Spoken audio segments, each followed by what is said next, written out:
By the summer of 1944, the Pacific War had entered a decisive stage. For nearly 3 years, Japan had fought to expand and hold its empire, but the tide had turned after Midway, Guadalcanal, and the relentless US submarine campaign that strangled Japanese shipping. America's wartime production had reached overwhelming levels, producing carriers, aircraft, and submarines faster than Japan could replace its losses. The Marianas, Saipan, Tinian, and Guam stood as Japan's outer shield. If these islands fell, American B-29 bombers would be within range of Tokyo itself. Japan's leaders understood the stakes. Losing the Marianas meant exposing their homeland, cutting critical supply lines, and signaling the beginning of the end. As US fleets advanced across the Central Pacific under Admiral Chester Nimitz's grand strategy, both sides prepared for a confrontation unlike any seen before. For Japan, it would be a desperate gamble. For America, it would be a chance to prove that its new naval doctrine, massive carrier task forces coordinated by radar and fighter direction, could deliver decisive victory. The stage was set for one of the most significant naval clashes in history. On June 15, 1944, US Marines and Army troops waded ashore on the island of Saipan, launching Operation Forager. The landing force faced brutal resistance. Japanese defenders dug into caves and fortified bunkers, unleashed artillery, mortar fire, and banzai charges. Yet, behind the soldiers on the beaches stood the might of the US Fifth Fleet, commanded by Admiral Raymond Spruance.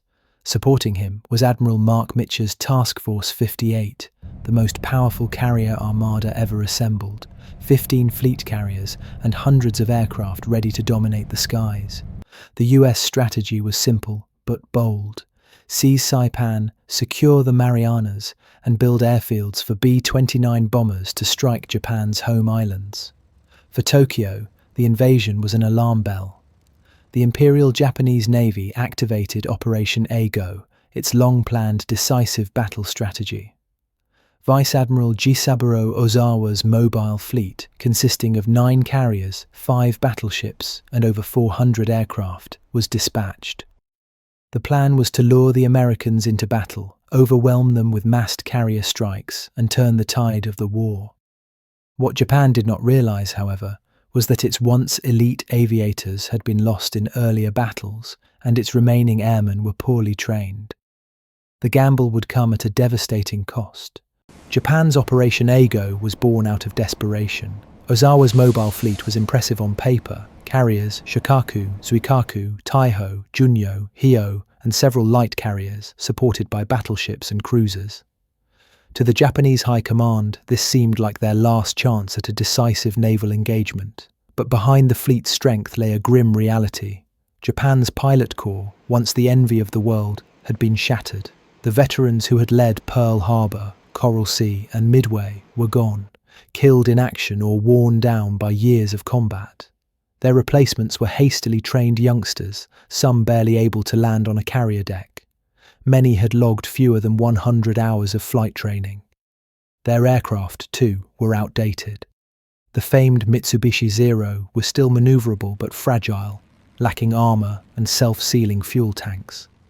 Against them stood the American F6F Hellcat, rugged, fast, heavily armed with 6.50 caliber machine guns, and backed by advanced radar direction that allowed pilots to intercept enemy planes with deadly precision.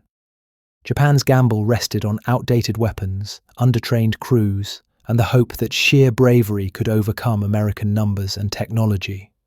It was a gamble that would soon unravel. At dawn on June 19, 1944, Ozawa launched the first strikes of the battle. 4 separate waves of Japanese aircraft, more than 400 planes in total, rose from his carriers, streaking toward the American fleet across 200 miles of ocean. Their mission was clear: smash Task Force 58, sink US carriers, and save Saipan from invasion. But the Americans were waiting. Powerful radar systems aboard picket ships detected the incoming raids long before they came within visual range. Fighter direction officers vectored swarms of Hellcats into the skies, giving US pilots the advantage of altitude and surprise. The results were catastrophic for Japan. Wave after wave of Zeros, Judys, and Kates were cut down before they even reached their targets. American pilots described it as a turkey shoot. Japanese planes burning, spiraling into the sea, or breaking apart under relentless gunfire. Only a handful broke through, inflicting minimal damage on the US fleet. By midday, nearly 250 Japanese aircraft had been destroyed. The cream of Ozawa's striking power was gone in hours, while American losses were barely a fraction. The myth of Japanese carrier air superiority had ended. While Hellcats dominated the skies, US submarines prowled the depths, ready to strike. The first blow came from USS Albacore, which had maneuvered into position against the Japanese flagship, Taiho, the newest and most powerful carrier in Ozawa's fleet. Launching a spread of torpedoes, Albacore struck home. Taiho shuddered as a torpedo exploded deep within her hull. At first, damage control crews believed they could save her, but hours later, a disastrous buildup of gasoline vapors ignited, creating a colossal explosion that tore the carrier apart. Meanwhile, USS Kavala stalked the veteran carrier Shokaku. Firing 6 torpedoes, Kavala scored 3 devastating hits. Flames engulfed the ship as explosions ripped through her fuel tanks. In minutes, Shokaku, one of the last survivors of the attack on Pearl Harbor, rolled and sank, taking over 1,000 men with her.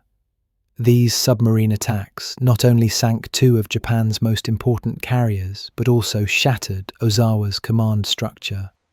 His flagship gone, his fleet scattered, and his air groups already devastated, the mobile fleet's ability to wage coordinated battle began to collapse.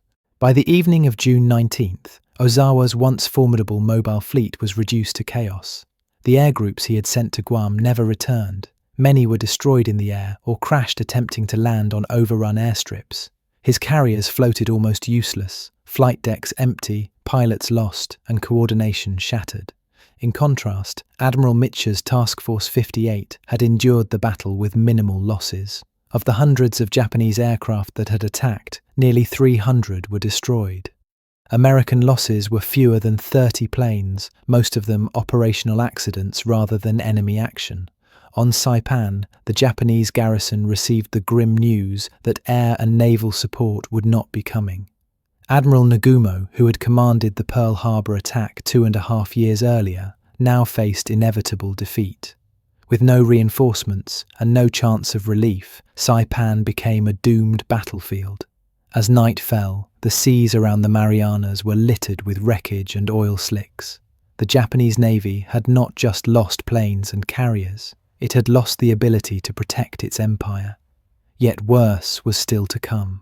At dawn on June 20th, American scouts finally located the remnants of Ozawa's retreating fleet over 300 miles west of Saipan. It was the opportunity Mitcher had been waiting for. Although the enemy was far away and daylight fading, he gave the order, launch the strike.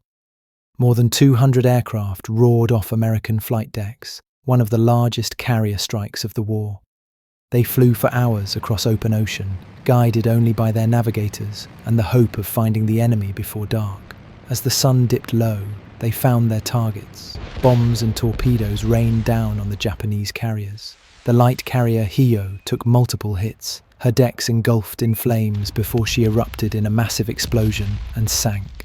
Other carriers, including Zuikaku and Chiyoda, were heavily damaged. Japanese fighter resistance was weak and uncoordinated, easily brushed aside by American Hellcats. But victory came with risk. As the strike force returned, darkness closed in. Low on fuel, many pilots prepared to ditch at sea. In a bold decision, Mitcher ordered all carriers to turn on their lights, a beacon in hostile waters. This act saved countless lives, though dozens of planes were still lost to the ocean. By the end of June 20th, the Japanese carrier force was shattered beyond recognition. 3 carriers, Taiho, Shokaku, and Hiyo, lay at the bottom of the Philippine Sea. Hundreds of aircraft had been lost, and more critically, the majority of Japan's remaining trained pilots were dead. Ozawa's retreat was desperate. The mobile fleet withdrew westward, unable to face further combat.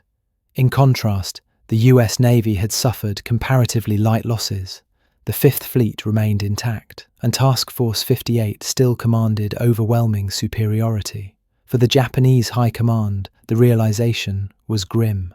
Their once proud carrier fleet, which had launched the attack on Pearl Harbor, was now a hollow force. Without aircraft and trained aviators, the carriers were reduced to little more than empty hulls. The scale of defeat shocked Tokyo. Prime Minister Hideki Tojo's government collapsed within weeks, unable to withstand the political fallout of such a disaster. For the Americans, the battle was confirmation that their strategy of overwhelming production and technological superiority was unstoppable. The skies over the Pacific now belonged entirely to the United States.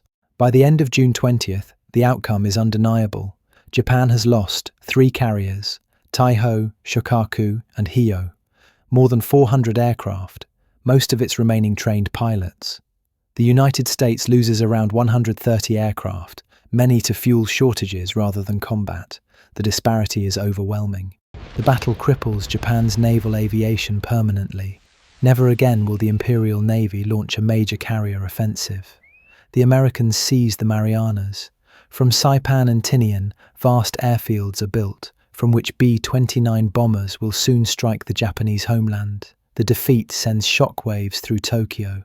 Prime Minister Hideki Tojo resigns. Japan's dream of turning the tide at sea is over. The Battle of the Philippine Sea is remembered as one of the most lopsided naval engagements in history. It highlights the importance of radar, pilot training, and industrial power in modern warfare. For the Japanese, it marks the end of their carrier fleet as an effective fighting force. For the Americans, it opens the road to victory in the Pacific. In just 2 days, Japan lost the very weapon that had carried it to early triumphs, its carrier air arm. Nearly 400 planes vanished from the skies. 3 carriers sank beneath the waves. The Great Marianas Turkey Shoot was not just a battle. It was the death of Japan's naval air power, a decisive moment when the balance of the Pacific shifted forever.